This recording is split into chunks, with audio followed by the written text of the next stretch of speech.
Hi everyone, this is me, Ray Mercado, aka Nurse Red, and today we're gonna do some a little bit of review regarding maternal. So let's start, shall we? Question number one: when teaching a client about the contraception, which of the following would the nurse include as the most effective method for preventing sexually transmitted infection? Ano kaya yan? Okay, so what's your answer? If you answer letter C, well, you're definitely correct. Condoms. Condoms are the most effective barrier methods for preventing sexually transmitted infection. Yes, condom gid na siya. Next, let's move into the next question, shall we? For which of the following clients would the nurse expect that an intrauterine device would not be recommended?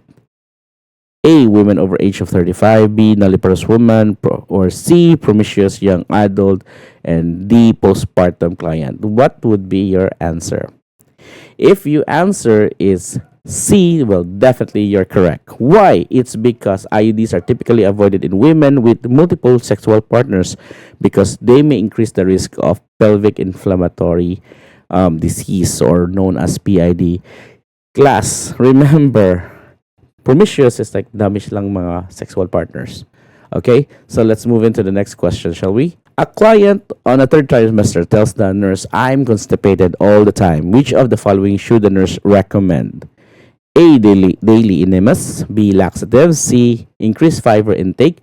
Or D. Decreased fluid intake. What is your answer? If you answer increased fiber intake, well, definitely that is correct. Why? Because it increased fiber intake helps alleviate constipation, which is common in pregnancy due to hormonal changes and growing uterus. Diba? Good job sa inyong tanan. Let's move into the next question. Which of the following the nurse use as the basis for teaching plan when caring for a pregnant teenager concerned about gaining too much weight during pregnancy? A. 10 pounds per trimester. 1 pound per week for 40 weeks. C. 1/2 pound per week for 40 weeks. Or D, a total of gain of 25 to 30 pounds. What is your answer?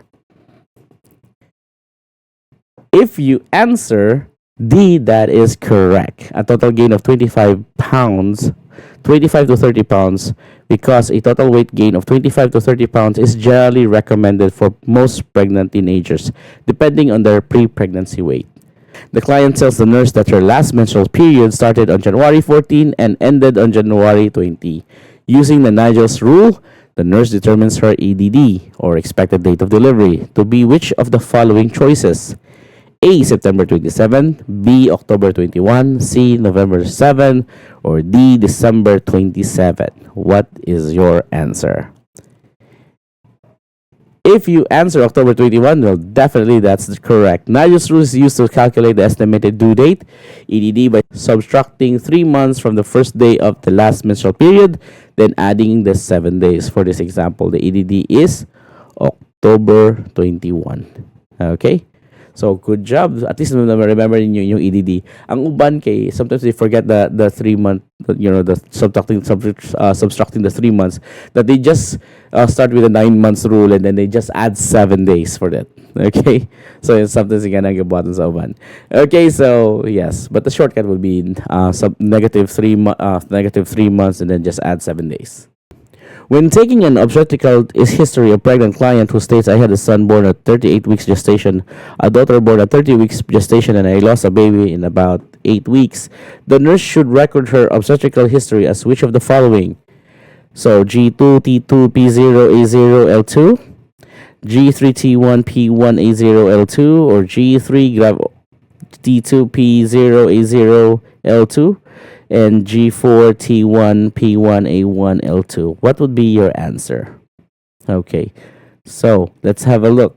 So G stands for gravida, T stands for term, and P starts for preterm, A is abortion, and L is living. So I had a son born at the 38 weeks, so dalawa yung buhay dito. So I'm sure it's gonna be L2.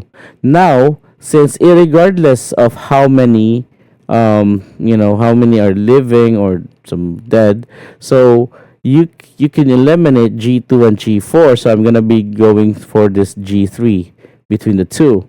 So who are on the term because we have 38 weeks and 30 weeks. So I'm going to do T2. So there you go. If your answer is C, well, you're definitely correct. So rationale for this is obstetrical history should be recorded as gravida 3 for the 3 pregnancy, the term for the 2 term, and of course preterm is 0, abortion is 0, and the living children is 2. Good job. Ang galing-galing nyo talaga. Okay? Keep it up. Ang galing-galing nyo talaga. So keep it up. Okay, let's move into the next question. When preparing to listen to a fetal heart rate at 12 weeks gestation, the nurse would use which of the following choices? A. Stethoscope placed midline in the umbilicus. B. Doppler placed midline at the suprapubic region. Or C. Fetoscope placed midway between the umbilicus and the xiphoid process. Or D. External electronic fetal monitor placed at the umbilicus. What would be your answer? Okay, so your answer should be letter B. Doppler is placed midline at the suprapubic region. Rationale for this is at 12 weeks of gestation that the fetal heart rate can typically be heard using Doppler device placed midline below the umbilical in the suprapubic region. Okay, all right. So let's move into the next question. So thank you so much for your time and good luck on your studies. So I hope this short review will help.